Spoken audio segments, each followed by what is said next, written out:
Check it out, this is Little Kim, the Queen Bee. This is 50 Cent. Hey, yo, this is Busta Rhymes. Hey, what's up, y'all? This is P. Diddy. You know how we do it. Got these streets on lock. You know what I'm saying? Chokehold. Okay. The Russ Parr Morning Show. Banging y'all, man, all day, all night, all morning. Russ Parr Morning Show every 20 minutes. Yes, we're doing that, y'all.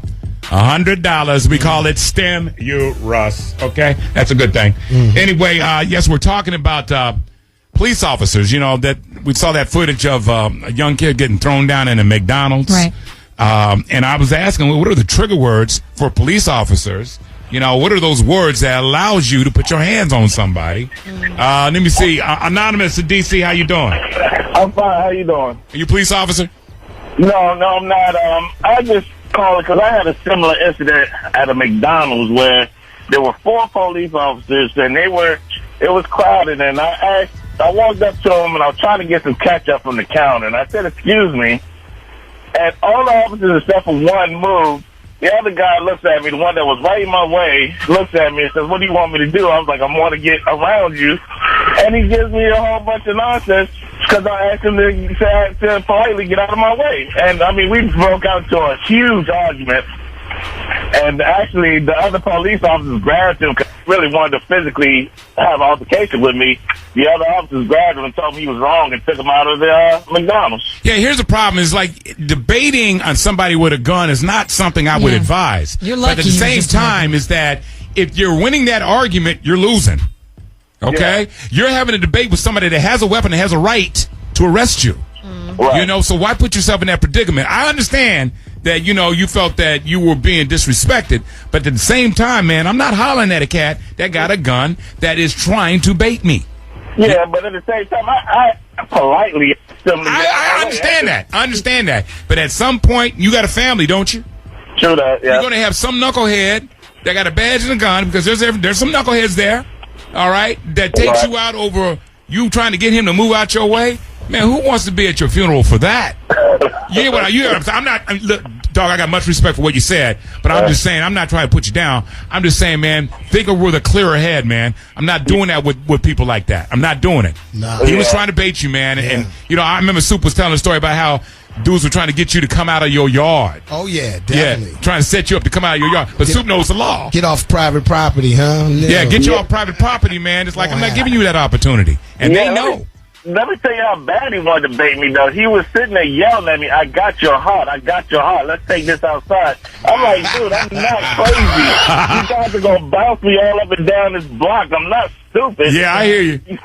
But, you know, I hope you heard what I said, though, man. I did. All right, baby dog. Take care. Have a good one. Later. Hey, Mike in D.C., how you doing?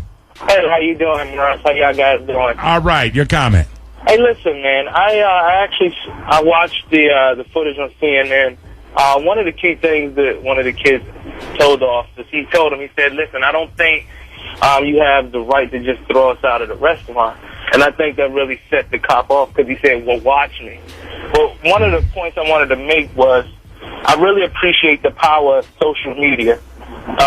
Instant upload of video off of cell phones because it caught these cops in the act.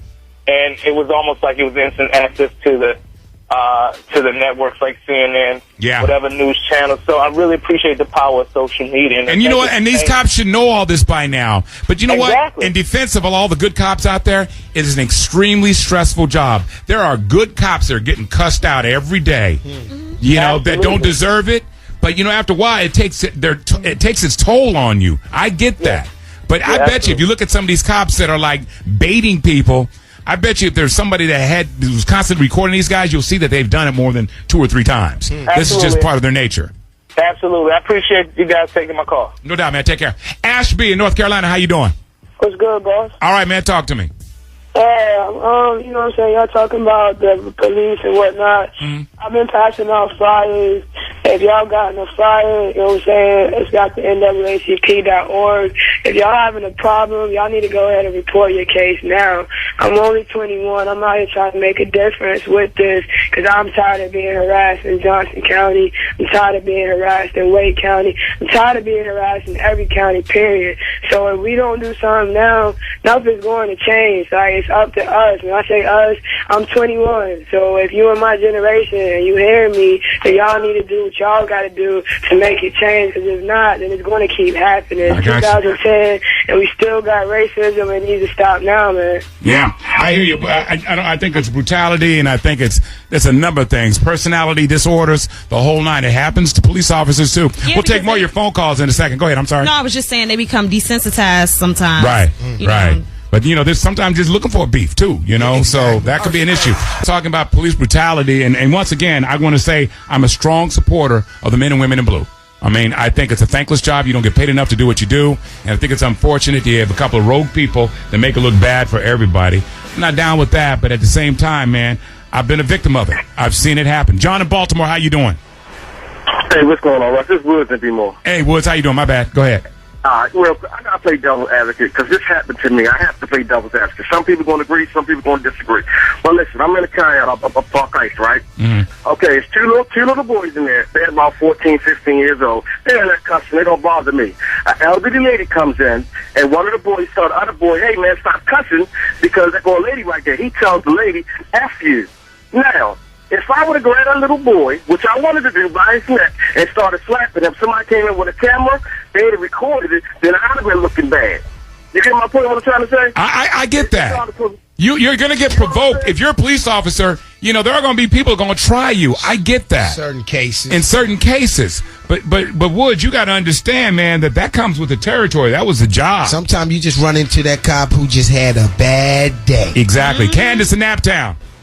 Yes, it's real sad that these are people that we are supposed to trust, and these are people that are supposed to protect us, and we don't know which ones we can and cannot trust. I just had a similar incident where I was convicted of battery on an officer as well as resisting arrest because a fight broke out in a club and they were telling us to leave. Mm-hmm. The cop told us to go the opposite direction of our car, so we're like, how are we supposed to leave if we can't get to our car?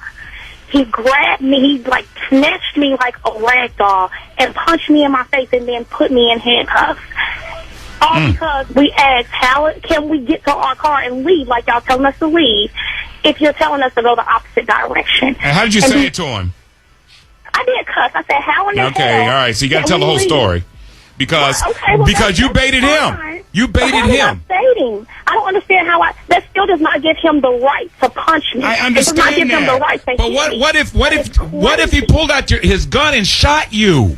Because I asked you asked about it. Can we leave? Well, you're not going to be able to tell me that on the radio. Don't get mad at me, please. I'm not getting mad. Okay, but I'm saying you won't be able to tell this story on the radio because you cussed at him. Don't give him the ammunition. I'm sorry, but that's just the way it is. It ain't worth it.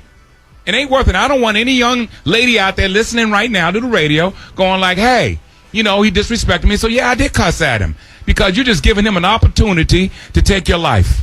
Okay, and I understand that, but if they're telling us to leave and we're trying to obey him and he tells us to go the opposite direction, what else are we supposed to do? Like, what am I supposed to do as far as leaving the scene that you're telling me to leave if you're telling me to go the opposite direction of my car? Well, maybe ask somebody else. But, I get what you're saying because I've probably been angry too. But, I'm just like, I'm into self-preservation, and I'm just not going, I got kids. I'm just not trying to go out like that. But I get it. I get why you're angry.